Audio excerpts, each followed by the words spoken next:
Happy NLCS Day, Philadelphia and beyond. Welcome in to the PHLY Phillies podcast. Jamie Lynch, Renee, Washington here in our Studio B as the ants in my pants are starting to get real as we are approximately, math is not my strong suit, 3 hours and 45 minutes away? Yeah.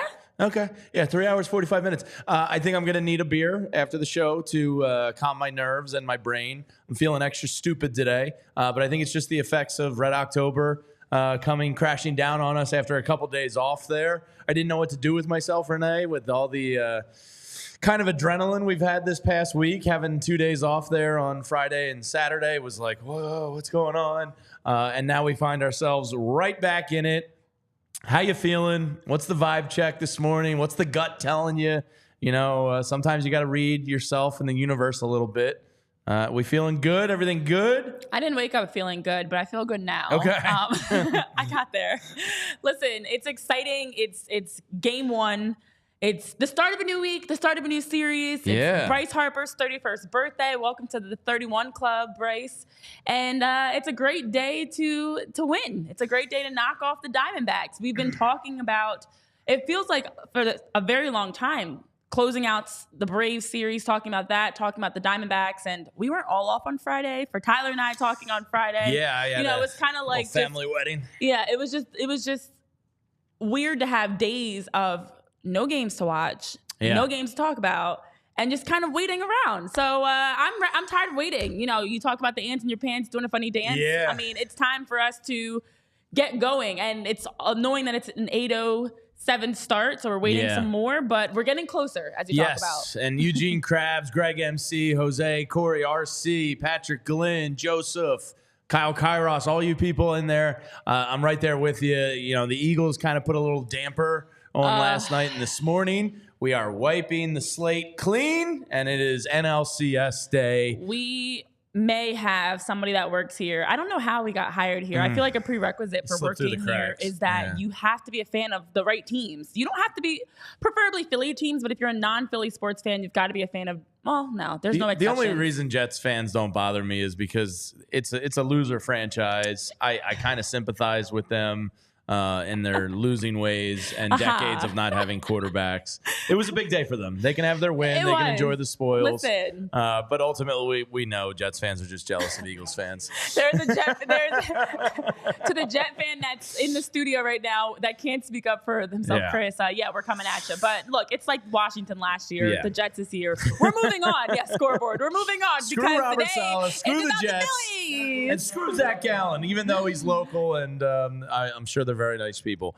But the story of tonight is obviously we'll get to the offenses. We all know the stories there. Maybe not so much about the Diamondbacks, but it comes down to two big game pitchers tonight when you have Zack Wheeler versus Zack Gallen on the mound tonight. Now, we know just listening nationally to baseball pundits and guests and interviews and podcasts all around, I still think there's a degree of underrating Zack Wheeler that exists out there. And if you look over the last 3 seasons, he's been just about as consistent, as good as anyone out there. So Zack Wheeler has a huge spot tonight. In his career versus the Diamondbacks, he's coming in with a record of 6-3 all time, a sub-3 ERA of 2.96, and 69 strikeouts in 11 appearances in his career versus the Diamondbacks. You know I couldn't leave that one alone. So he has historically done very well against the Diamondbacks. This Diamondbacks team, though, is kind of not supposed to be here. And when you're playing a lineup, when Tommy Pham is hitting home runs for them like he was against the Dodgers, and they mashed versus the Dodgers. That's why they're here. Their top 4 in the order is no joke. You have the NL Rookie of the Year. You have a local kid in Christian Walker who can mash the ball. You have some real talent at the top of the order with Kett Marte. They have some flexibility there to flip the lineup based on right-handed, left-handed. It's not coming into play there in the first 2 games with 2 righties going for the Phils. But Tommy Pham, Christian Walker, Kett Marte, and Corbin Carroll is a legit 1 through 4. The Phillies have a huge advantage 5 through 9. So it's all going to kind of come down to how does Zack Wheeler, in my opinion, handle these top 4 guys. And if he can navigate those 4, the Phillies, I think, are in really good shape. I mean, this is a team that is young and up and coming and maybe too dumb to know the situation they're in. But I fully expect Zack Wheeler to go out and handle business, Renee.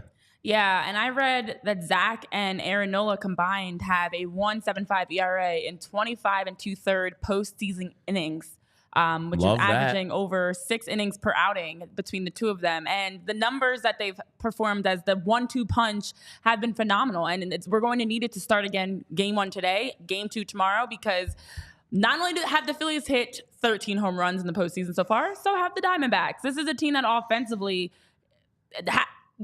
they can be scary at times, and we talked about it on Friday, and we all know this is not going to be a cakewalk, at all. This is definitely going to be a good matchup because you have a very hungry Diamondbacks team back in the NLCS for the first time since 2007. They did get swept in that series. I don't predict this to be a sweep, but I also I think we're in for a very different type of a Diamondbacks teams. They don't really have the pressure on them. They've already exceeded what many would expect them to have done, sweeping the Dodgers and being undefeated coming into this series. And it's time for them to get an L finally. It's time for somebody to finally knock them off. And I do feel like this is where the Phillies' talent, experience, depth, those types of intangibles are going to be a difference, because I feel like, in terms of the actual performance that we've seen this season from the Diamondbacks, the numbers are great, without a doubt. But in this stage of the game, I should say, I feel like having had a World Series run last year, having guys that have won a World Series, obviously not with the Phillies, but with other teams, that experience, that championship experience, and that taste of coming so close can be a huge difference maker in a series like this against a team that's just bright-eyed and bushy-tailed and happy to be there, essentially. So I do feel like this series is going to be a little bit more back and forth than what the Braves was, where we were dominating the Braves in all but 2 innings. But I'm still confident heading into today. Yeah. Somebody in the chat just said, the Diamondbacks, between losing Walker Buehler, Urias. Yeah, Buehler, Urias' situation. Yeah, I know that movie. Everybody knows that movie. I don't know. I mean, you didn't respond, and Buehler, I was like, you can't calmly say Buehler without Buehler. So, I mean, you're right. And then you look at Clayton Kershaw's performance, and he just imploded. So the Diamondbacks did mash, but they didn't face anyone that's the caliber of Zack Wheeler and Aaron Nola in the first 2 games. So that happened. In a little bit, we're going to be joined by a colleague of ours from out in Phoenix, Derrick Montilla, who covers the Diamondbacks, to get a little bit of their perspective. And don't worry, I'm going on their channel later to give it to them. So I got your back, Philadelphia. And one of the X factors before we get into Zack Gallen, I thought this was an awesome quote from Rob Thompson a little bit ago, courtesy of John Clark. He said, "I think this team really responds to the energy in the ballpark. We really didn't see it until we got to the playoffs last year, but then we saw the other side of the passion that our fans have. I feel the same way. I feel the energy come through me as well. I think it's the best fan base in maybe all of sports." Not going to lie, that gives me a little bit of the goosebumps because, all you have to do is step foot in that park and realize it's unlike anything else in baseball. It's intoxicating. Dodger Stadium is a really good fan base, and you might get jumped and stabbed if you wear the other team's colors. Walking out of there, I just don't want people to forget that. But it's nothing like Philadelphia. I have to take my shots at other cities where I can, Renee. You got to represent. Of course. And you guys are taking shots in the chat at our fat head back here with Jalen Hurts. He does kind of look like he's just standing in the corner, doesn't he? Well, also they were saying the pennant under him looks like a body or something. It does. It really does. It is now. I can't unsee it. It does look like Jalen's just hanging with us. Unfortunately, Jalen, 3 interceptions yesterday. You guys, we're not talking about that. We're talking about the other number 3 that we are very excited about, and that's our number 3, MV3, and Bryce, that we're gonna get into. Kyle Kairos, Bryce, baby. Is that are we putting that to a beat? Bryce, baby. That's your Stop department. Collaborating. No, I know the song, but guys, go Ninja, go Ninja, I didn't know if go. you were ready for me to jump right in because I always bring the music here. But it is, when you look at the X factor of being at Citizens Bank Park and how it's lifts the team. I just always talk about how contagious it is. Having fans standing on their feet for inning after inning after inning, having them backing you, cheering you, no matter what's going on, cheering everything. We cheer the little things just like we cheer the home runs. This is a ballpark that for our fans, we're always going to come in and bring the noise. We're going to be supportive. We're going to have fun with it. And that is contagious. The guys feel that. And I know they talk a lot about their celebrations and all that they do in the dugout for each other. It's from the fans to the dugout to the diamond. And to have that energy, when you look at other teams and you watch them get a hit and their guys are just kind of like, yay. Like, that's so lame. That's so boring. Yeah, you get a hit and everyone's rowdy and they're jumping out of the dugout and standing on it, whatever. Insane. It's insane. And it makes you more hyped up to keep making plays. And, you see the little extra pep in the step, the smiles, the high fives. Yeah, it's great. Yeah, I heard Jeff Francoeur on the radio this morning with some old colleagues of mine, and he said something that kind of got me fired up. He said, I really think Bryce Harper became this clutch alpha male because of Citizens Bank Park. He thinks he was always that guy, but when he was in Washington, the team won after he left. Everybody knows that.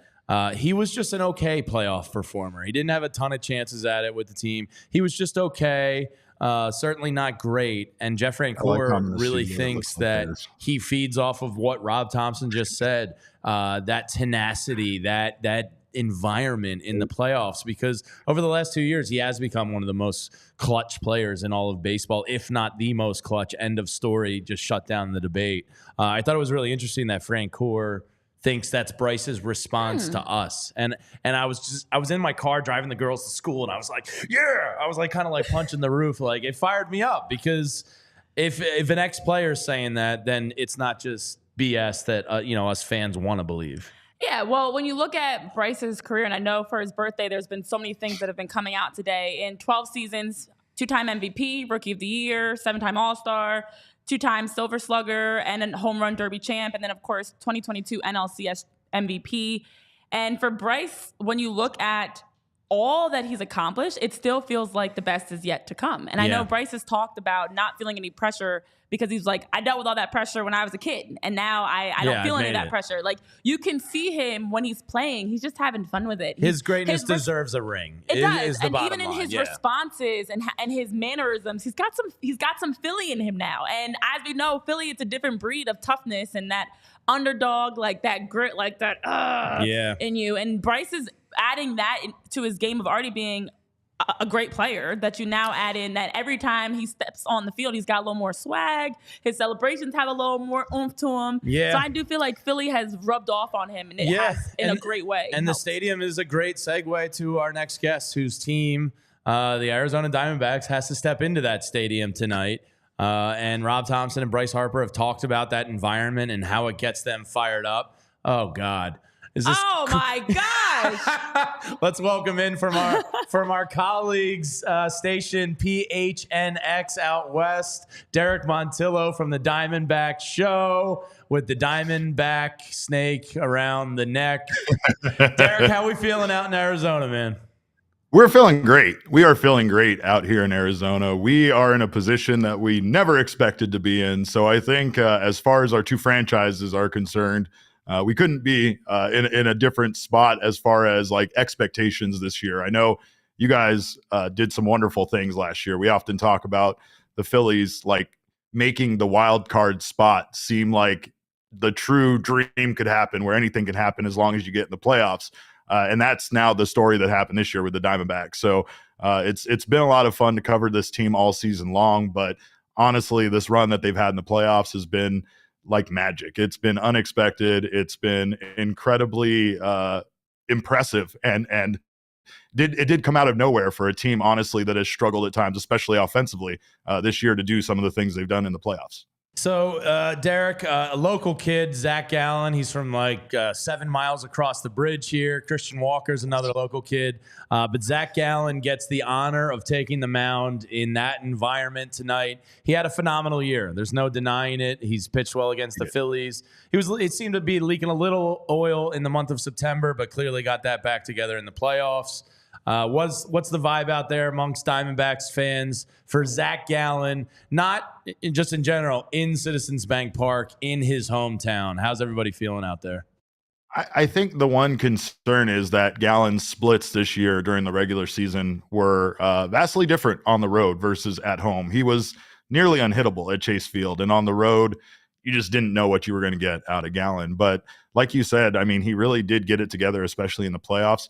The Diamondbacks need Zack Gallen and Merrill Kelly. That's just the fact here. They need them to pitch their absolute best in order for them to have a chance, not only in this series, but for them to continue to have a chance in the playoffs. They really, their one weakness as the regular season kind of went on was the fact that they just didn't have very much depth at starting pitching. So Zack Gallen has really been the guy. So is Merrill Kelly, as far as this team is concerned, that that got them here, and especially once the playoffs start, they knew they were going to have a big workload, and they knew they were going to get called upon a lot, but both of those guys have been incredible. Zack Gallen is just raising his stock. And I mean, he is becoming one of the best pitchers in baseball consistently year after year. So he's just been an incredible surprise for this team that traded for him not too long ago and traded one of our best prospects in Jazz Chisholm for him. So it's like, you're just happy that now you're able to get somebody that is an absolute all-star for this team and has been leading the way, especially during the postseason. Now, Derek, first of all, this is giving me vibes like when you're at the family reunion or the cookout and there's the competitive cousin that you're like battling. Yes. I feel like you guys are the cousins that was like every game, everything becomes that much more of a challenge. So I love that you're bringing the vibes onto the show. Now, it's incredible to see, and I hate to use the word incredible, but it is, the way that the Diamondbacks have gotten better in the postseason. From the bullpen, yeah. I mean, I saw 18th that you guys are ranked in the regular season in ERA, and now your relievers a 1.77 ERA in the postseason. So also the fact that you're averaging 6 runs per game in the postseason. What do you think clicked for this group that's really elevated their play, that they've caught a lot of people by surprise? This bullpen isn't the same bullpen that pitched for this team most of the year. There were a lot of changes. The Diamondbacks parted ways with like Andrew Chafin and a couple of other pieces that were had a big role in the bullpen. They brought on Paul Sewald via a trade with the Seattle Mariners. And that just you'll talk to a lot of guys in the bullpen. From the minute that they got Paul Sewald, everything just clicked. Prior to that, Torrey was just doing a closer by committee situation, which didn't really allow anybody to know what their role was or what their role was going to be on any given night. And that, I mean, it just caused a lot of, I guess, lack of, knowing what your job is. Baseball players are a creature of habit. They want to be locked in. They want to know when they're going to come in, what their role is expected to be. And sometimes it's a bit unnerving when all of a sudden you figure out that your role is going to be to come in the 9th inning in a 1-run game when you didn't necessarily expect that to be the case. Paul Sewald really made everybody, from that point on, you had Kevin Ginkel as their setup man. It allowed a couple of other guys that they kind of moved into the bullpen.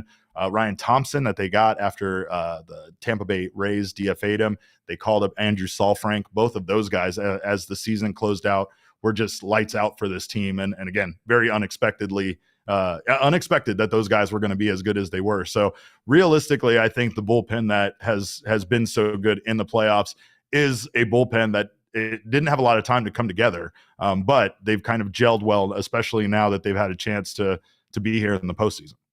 Yeah, Derek, you're getting a lot of compliments on the chat on your very sexy voice. Yeah. So some people I appreciate that. Yeah. So you got a couple fans. We also went with playoff stashes. So far undefeated with playoff stashes. Yeah. So I'm on board with that as well. So there's no doubt, Derek, one of the guys we absolutely have to worry about, not only in the batter's box, but also when he gets on the base path, is the probable NL Rookie of the Year, Corbin Carroll. I guess break them down for us a little bit in terms of, Phillies fans haven't seen him a ton. Well, we did see him in the one series earlier this year. Phenomenal year, 52 stolen bases, I believe, a left-handed hitter, can kind of do it all. He's an up-and-coming stud in this league. What should we be looking for with Corbin Carroll, and how aggressive is he going to be on the base pass? Well, I refuse to tell you any of his weaknesses, whether that be emotional or physical, but I will tell you that everything about Corbin Carroll has been like, again, this entire season has been about this team exceeding expectations. Corbin Carroll, we knew he was going to be a good player. We were excited to see what we were going to get out of him. We thought maybe we were going to get, the speed that we got, the amount of stolen bases. We didn't think that we were going to get a historic season where he hit 25 home runs and stole over 50 bases and was the first rookie in Major League Baseball to do that, right? I think the thing that was impressive about him the most was his consistency. I mean, he had a slump just like every player has a slump, but he didn't slump bad enough for the team to need to send him down or bench him or anything like that. He got moved around in the starting lineup a bit and things like that, but he really figured things out. And I feel like as the season went on and they were more and more comfortable with him being higher up in the lineup, he started really becoming kind of a catalyst for the offense. He could get things started, like you said, in a lot of different ways, getting on base, stealing bases, doing things like that. Like just everything about him. He's just been an incredible player, but he really has emerged as a leader on this team. It's wild because he spent a considerable amount of time while he was injured at one point in the Diamondback system, studying with scouts. And he's attributed a lot of his success to the fact that he was able to spend a lot of time with Major League scouts and pick their brains and get a lot of information from them. And he's just kind of translated it over into his career. He's a student of the game. He loves baseball more than he loves anything else. I mean, I just recently found out that his nickname is the Machine, and I lost my mind because I was like, oh my God, I need to start calling him that all the time. And it's very applicable because the man he just loves baseball. And when you hear his peers talk about him and you hear people that are in the organization talk about him, I think the thing that they always talk about is his commitment to getting better each and every day. I think that's a cliche that some players say, but they wish he would just chill out a little bit. You definitely get those. You can pick up on that in the way that Corbin plays. So that actually makes sense. The Machine. But listen, I know somebody in the chat was saying because you brought out the snake that Jamie's gonna have to bring out a fanatic boa that he's gonna have to wear some sort of But we do have a fun wager for those of you guys that are tuning in that we're gonna make it happen. Whoever's team loses this series has to wear the winner's merch on the show. We don't know how long though. We didn't work out the details. I will buy a Diamondbacks hat if they win. And we're gonna have to rock whoever loses has to rock the winner's opponent. So prepare to buy some Phillies gear essentially. But I know you're gonna be picking for the Diamondbacks obviously to win. So yes, this is a loaded question. But what are your predictions in terms of the series, how many games, and tonight's game specifically? I'm already thinking about the Rangers. I got to be honest. Sorry, guys. But I will say that obviously, no. I think that if the Diamondbacks do have a chance, it's going to have to be to take advantage of their home games. If they can steal one in Philly, I feel like the Diamondbacks can do it, in 5. I think they can. I think, though, that the one unexpected factor is your environment is incredible. Your fans are incredible. And I absolutely wish we had that, every single game. I think that's the difference. But Chase Field during the playoffs is a different place. And I think that the fans are going to come out. We haven't had a chance to have a lot of playoff games. And I think it's going to be a pretty raucous environment as well for the Diamondbacks. So I'm going to say Diamondbacks in 5. All right. Awesome. Well, Derrick, we appreciate you hopping on. I'm going to hop on your show a little bit later. Yes. To chop it up with you guys out there. So, look, we don't hate you guys yet by any stretch of the imagination, but just give us that opportunity and we'll hate away. Sure. Sure. I would absolutely love to cross the line with you guys. Yes, I would say it's good we had this conversation before game 1 because had we had this in between games, totally different experience. Yeah. Yeah. The vibes are going to be different. No more smiles, no more laughs, I look forward to this. It's going to be a lot of fun. Thanks so much for hopping on, Derrick. You guys do great work out there at PHNX, our sister station, and keep up all the good work out there. Appreciate it. Look forward to talking to you guys again. All right. See you soon. That was Derrick Montilla from our sister station out in Phoenix. Yes, he said it. One of the big storylines is the stadiums. And the Diamondbacks are going to have to split in Philadelphia if they have any real chance.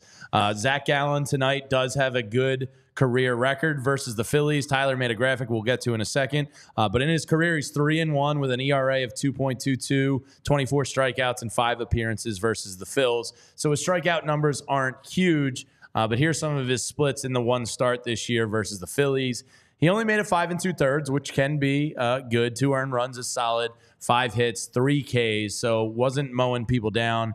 The last month, he was 4-1, 28 innings pitched with just north of 3 ERA, 29 Ks.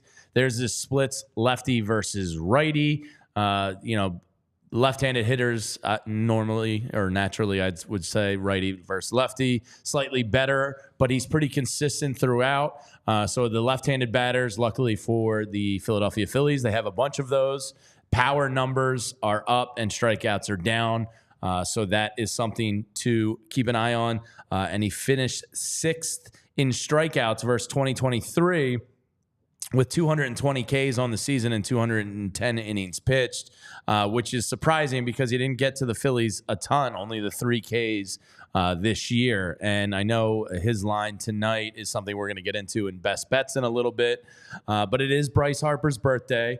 RIP Suzanne Summers yesterday, so maybe it's a Nick Castellanos day. I'm just saying. That's a thing. But the birthday boy, it's a big one for him tonight.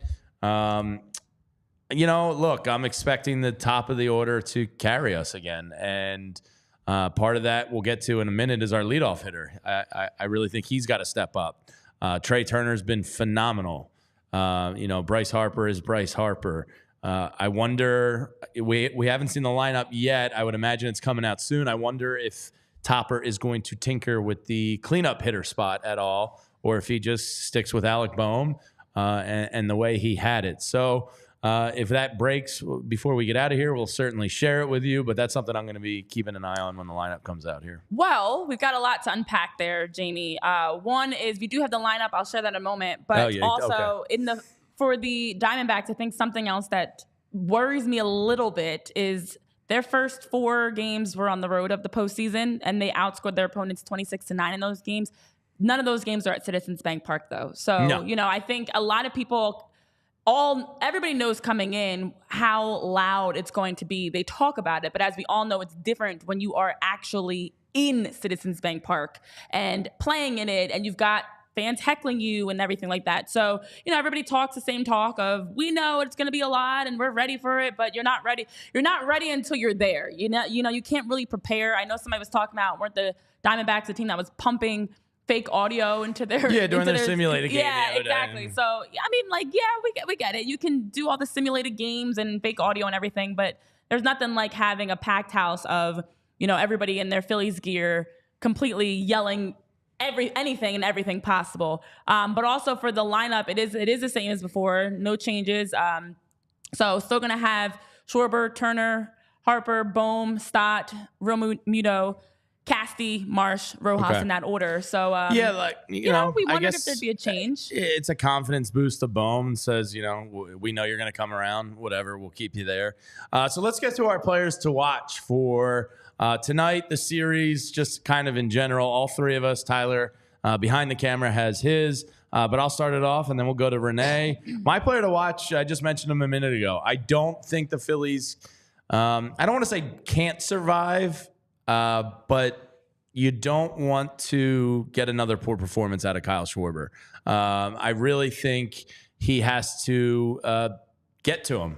And that doesn't have to be a home run. Obviously, a home run to lead off the game would be phenomenal. But you do want that pressure on the Bates pass, whether it's a single, a walk, whatever. I think Kyle Schwarber has to come up big for you this series. Here he is in 2023 versus Gallen. 1 for 7 on the year, does that 1 hit. Shockingly, 40% of his hits are home runs. Was a home run, 3 RBIs, 3 Ks. 2023, 6 games, 4 for 25, 10 Ks, 1 RBI. The first pitch at bat on the year, he has 27 hits with a 458 average. So maybe that's something like you saw versus Spencer Strider. He comes out aggressive first pitch tonight. Zack Gallen, and Tyler is that first pitch as well, has given up 18 hits on the year, 5 of those home runs with an 8.10 ERA. So very astute observation by Tyler there, pointing that out. It looks like something that could be Spencer Strider all over again. And majority of Kyle Schwarber's home runs, 32 of 47. Not shockingly off of right-handed pitchers, which Zack Gallen is. So Schwarber's mine. I think he's due, and I think you just need your leadoff hitter to contribute a little bit more for consistency's sake. Renee, who's yours? Yeah, well, Mr. Krabs, you were talking about my guy. It is Alec Bohm. As we talked about Kyle Schwarber needing to have a Schwarber bomb, so does Alec Bohm. Definitely need some Bohmers. Now, against Zack Gallen, 0-5. And overall, in just the 6 games of this postseason, not good performance. Now, decent against the Marlins, was at a batting average of 25% against the Marlins. But against the Braves, really hit a wall. And 4 for 21 in the total of the 6 games between the 2 series. Has had 6 strikeouts, 4 walks. And since September 1st, 30 of 127. And against Arizona overall, 9 for 26 in his career, which is 346 average. But I think even bigger than some of these numbers, what is huge to me is seeing the body language that's coming from Alec Bohm. 0 hits game 1 and game 4 against the Braves. Did have a pair of hits between the 2 games, 1 each, game 2, game 3. But in that 4th game, it was Alec Bohm that we really saw struggling the most. The helmet slam, just the frustration. He's going through it. And I know we talked about on the post-game show, should we, if you're topper, are you making an adjustment in the batting order?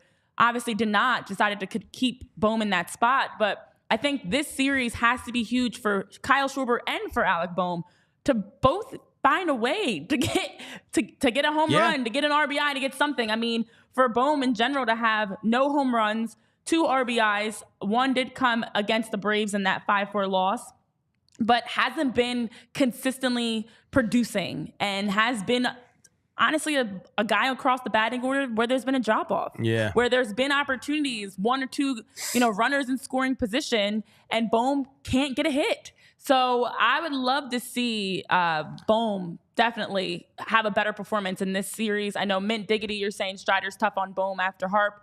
Yeah, I get it. New day, new series. So I'm hoping that Bohm's been able to have that short-term memory, put it behind him, and be ready starting today, to get back to what we see from Alec Bohm. Want to see the locks flowing, him running around the base, him having, smiles and doing good things versus the helmet slams and the frustration heading into the dugout. Before we get to Tyler, can you scroll up a little bit? I think there was a nerdy baseball stat that would make even you blush. Hypothetical man. One interesting note about Gallen. 3rd percentile in average exit velo. And as we know, the Phillies are slutty himbos that love those velo. You love himbos. Yeah, they are. Hit that, John. So, that's an interesting point. Tyler, who's your player to watch here? Since you can't really speak, I will read it for you. Ranger Suarez, which is a great one because this is where the Phillies have a distinct advantage in the starting rotation. The Diamondbacks are top heavy. They're really good with Merrill Kelly and Zack Gallen, but there's a big drop off at 3 and 4 there. So Ranger Suarez, 2 starts this year in the playoffs. He's 1-0, 8 2/3 innings pitched, 6 Ks, 4 hits, only 1 walk. He's been phenomenal. His career in the postseason, 7 appearances, 5 starts, 3-0, 23 innings pitched, 19 Ks, 13 hits, 7 walks. He struggled a bit in his career versus the Diamondbacks with a 270, 365, 432, 11 walks, 8 RBI split versus them. And he's much better on the road in 2023 with a 2.75 ERA on the road. So that's a very good one from Tyler. I saw somebody in the chat ask about Gallen's stuff. Here's how it breaks down. He can throw up to 6 pitches. But almost 50% of the time, you're going to be getting his 4-seam fastball. His next most go-to pitch is a low and typically a low curveball, and he throws that about 22% of the time.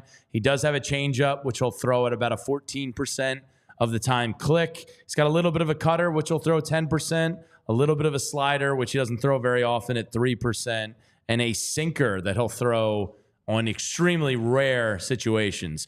So he does have up to 6 pitches, but you're going to see the 4 of them, the cutter, the changeup, the curve, and the 4-seamer the majority of the time. So that could suit the Phillies well there with 50% fastballs if they're getting around on them tonight.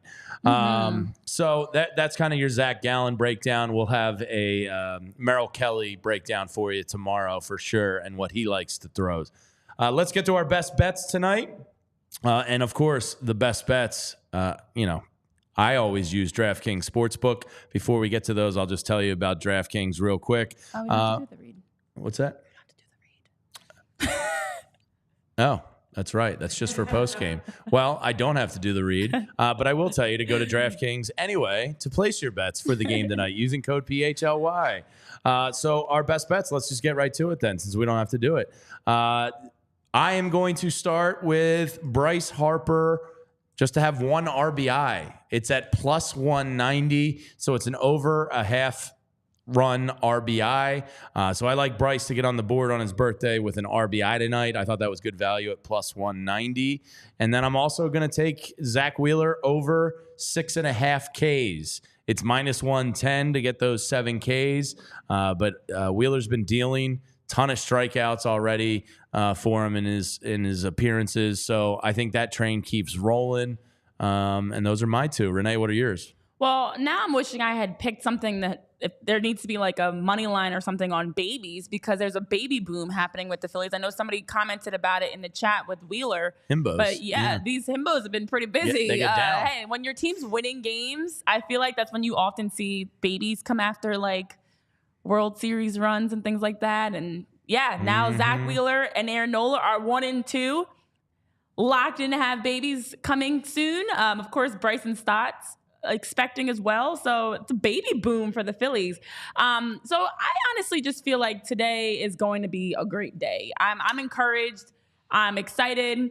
And so I'm going to go starting with Zack Gallen on the under 5.5 strikeouts, which is minus 141. I definitely feel like Zack Gallen it's going to be a pitching duel for sure, but I don't see Zack Gallen getting over 5.5. Now, good. And I'm hoping that because it also leads perfectly into my parlay. I'm going to take a risk here. Now, I don't think this is a big parlay risk, though, to be honest. The parlay I'm choosing is that the Phillies are going to have over 3.5 runs and they're going to win for plus 110, which is not anything, in my opinion, that is going to be, I think it directly connects with if Zack is under 5.5 strikeouts.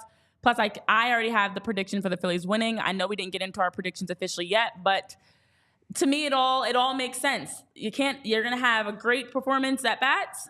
You're going to win the game. And so you're going to be hitting on all your bets if you play the parlay and the under. Yeah, there you go. And Tyler, his best bets for tonight, a no-run first inning, which you have to lay minus 135 to get. But smart bet, I think, with Gallen and Wheeler on the mound. Yeah. There's a good chance this is a pitcher's duel tonight. Kett Marte hits plus runs plus RBIs. Mm-hmm. So the 3 of those have to total 2. So it's over 1.5. That's a little bit of plus money at plus 105 there. Kett Marte's a pain in the ass. He might be a guy after the series that maybe catches people by surprise a little bit. Like you kind of expect Corbin Carroll. Tommy Pham we've seen before as Phillies fans a ton. And Christian Walker from Norristown is their masher.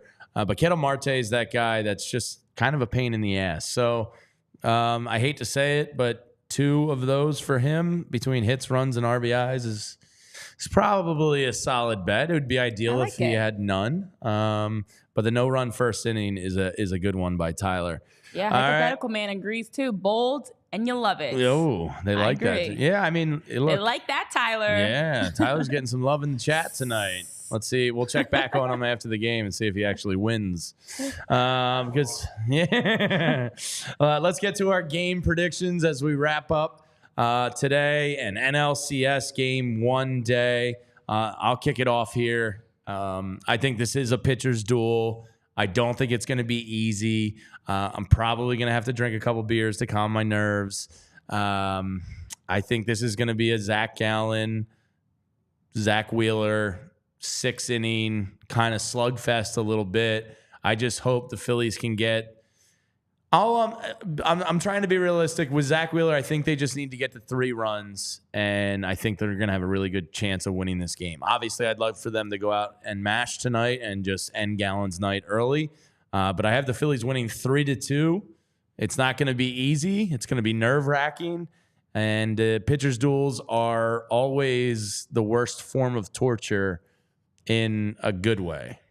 Like, I do like them, but they're torturous. Yeah, I get that, actually. Yeah. It's, like, weird to it. Yeah. Yeah, like, you don't like it, but you like it. Yeah. Yeah. Well, I don't like pitchers' duels. I like games that are a little bit more wide open. Bust that thing wide open. Oh, and Martian Lynch in the chat. We are going to be live watching the game out tonight in our main studio.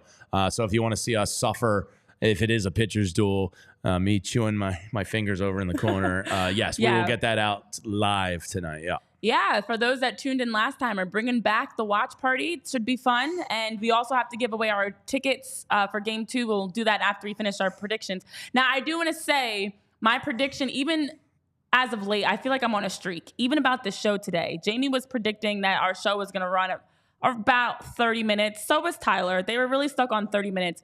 If you look at your clock right now, we started at 4:30. Yeah. It is currently 5:11 Eastern time. Yeah. I predicted what time, Jamie? How long did I say we were going to go for? Probably 45 minutes. I said we were going to go about 45 minutes. We're at 41. So we're closing in on that 45. So if anybody's predictions are worth playing right now, it's me. I'm not going to toot my own horn or anything. I was a little going to toot my own horn here. But my prediction, I'm hoping for the score of tonight's game is also correct because it's also opposite of what you and Tyler have predicted. Once again, we're always on different sides. I'm noticing, guys. So you guys are predicting, you're predicting, Jamie, a closer game. We didn't get to Tyler's yet. I am predicting a nice 8-4 Phillies victory. I am singing, Mickey. I am singing and talking about scores and talking about lots of runs. Now, I do think this has the making of a pitching duel, but I feel like it's going to happen early in the game. And I randomly was like, laying down and had this whole vision of how this entire series is going to go. And I'm just going to lay it out there because I want to make sure it's known in case I'm correct. So Phillies win today 8-4. That'd be awesome. I would Phillies love 8 win runs. again tomorrow. Drop Game 3, win Game 4, drop Game 5, win Game 6 to close out in 6. So that's my prediction. I was literally laying and you talked about like Scooby-Doo. Agreement with you. Scooby-Doo spoke to me. Yeah, Scooby-Doo is speaking to me. And I absolutely think that today it's going to be a nice 8-4. We're going to see lots of runs. These are 2 high-scoring teams, but also they've number 1 and 2 in postseason for stolen bases. Like we're going to see a lot of aggression, a lot of filthy plays, and I'm just predicting a nice, fun 8-4 victory. All right, 8-4 would be fine with me because that means the Phillies are matching a little bit. Tyler has similar to me, 4-3 kind of pitcher's duel, I think. Maybe 2-2 going into the 7th, and who can get to bullpens here. So kind of we see it the same way. We'll see who's right. I would much prefer them just to hit the ever-living shit out of Zack Gallen and make him regret coming back to Philadelphia. What are we laughing at here?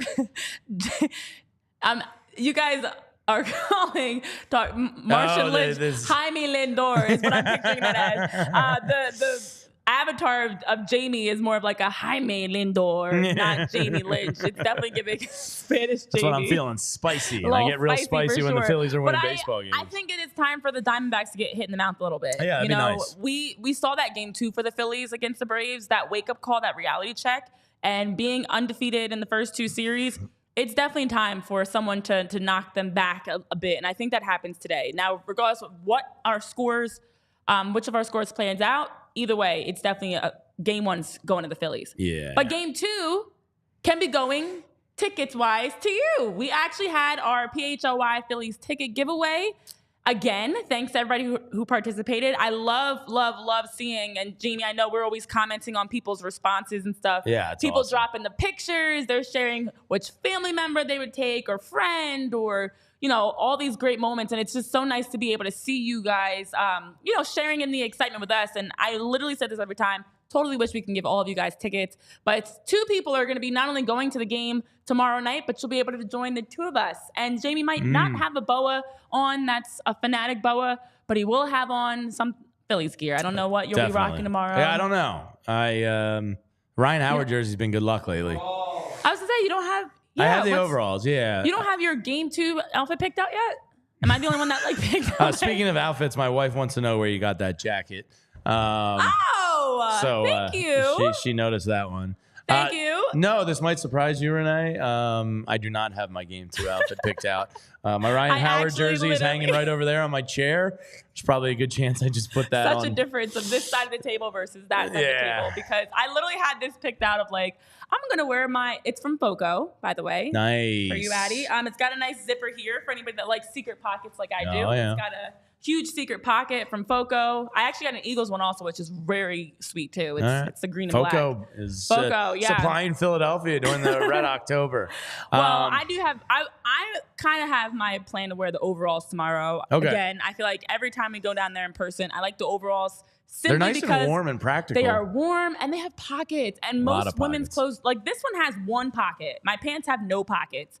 With those, as we know, you can fit a lot in those pockets. Yeah, so and I got my friendship bracelets on too from Foco. I have mine too. Well, mine are from our winners, Nat and Brendan, when they gave us friendship bracelets. That was so awesome. Let's see who's winning. My daughter took over time. that one. Oh, they are very nice. All right, so we have a lot of entries in our wheel spinner. Look at that. Look at the graphics on us. Wow, Chris and Tyler putting it together beautifully. So all the names that were entered that followed the instructions are in this wheel. I believe there's 171. All right. And that's what you were about to say. I read your mind. Would you like to do the honors of spinning the wheel, Renee? I feel like it should be like what was the game? The Price is Right? Or you pulled the thing? Like the wheel? Like the giant wheel? Yeah, that was. I'm pulling the fake wheel. That was the Showcase Showdown. You have one there? Yeah. Yeah. All right, guys, I'm on it. So all you have to do, your wheel pull is say, since they can't, they can see you in the bottom left. Yeah, there we are. me. We're still there. All right, so give Tyler a wheel pull and he'll do the spin. Oh my gosh, this is so fun. Ooh. Tyler, now my eyes suck. 171 names, and it all comes down to this. Who won? Oh, wow. Sean 214-24928. Congratulations. You're going to the NLCS Game 2, courtesy of the PHLY Phillies podcast. You're going to sit with Renee and I. So look forward to meeting you. We'll be in touch with we'll email you your tickets, obviously. But congratulations. You're going to the NLCS Game 2. So congratulations there. We'll have a lot of fun. Yes, we will. Wow. And, it's great. I don't know what Sean posted about who they are taking with them, but I'm excited to see you guys down at the ballpark. And it's great that you guys have had chances to be able to participate in these giveaways. Dave is saying fake name. No. It's a lot of numbers in there, Sean. It looks like a phone number. We'll talk tomorrow at the game about cleaning up that handle. Hopefully it's not a bot. Wouldn't that be unfortunate? But either way, we'll be there and we'll... Real picture? No, it's Jalen Hurts. Oh, it's Jalen Hurts. Oh, we're going to the game with Jalen. Oh, cool. My other boyfriend. Congratulations to Sean for winning, and congratulations to all of you for participating and being able to join our show today. And hopefully this is something we can keep going for a couple more weeks. That would be a lot of fun. So we are going to do a live stream viewing of us tonight. If you're sick and want to watch us suffer or cheer, you can definitely tune into that. We'll tweet out the link. We'll share it in our Discord. If you want to get an Attaboy Harper shirt, they are on our website. I ordered mine yesterday, so I'm hoping it's here at the end of this week. It's a really great shirt. You can check that out at allphly.com in our locker room. It's a big one tonight. Zack Wheeler, go be Zack Wheeler. Don't let us down. Offense, I fully anticipate somebody will step up and get the job done. The Phillies are the superior team in every single way. Go prove it. Yeah, it is time. It is time. Listen, we've been waiting. It feels like we've been waiting for 84 years. I know. But is it 8:07 yet? Jeez. Goodness. We're finally getting closer. We're just under 3 hours away from the start of the game. Guys, bring whatever you're rocking today. Tag us in the pictures of your outfits. We'd love to see those too. And we're also excited to see you guys in person tomorrow. So the watch party tonight, post-game show after that, and then we'll be chatting and having more fun. It'll be after dark. PHLY Phillies after dark, sadly, right here. So and hopefully Phillies fans, they get horny for playoff baseball. So hopefully everybody has a great night and we get to hang out with you and celebrate and not want to cry into a microphone live on the internet. Wheels up, baby. That would never be fun. So we will see you live on our stream at game time if you want to watch along with us. Everybody in the chat, we honestly love you from the bottom of our hearts. Thank you so much to everybody going through this ride with us. It's a blast. Go Phils. Big one tonight. We'll be back after the game here on this platform. Watch party during the game. We'll see you then. Wheels up. We all silly like the mayor.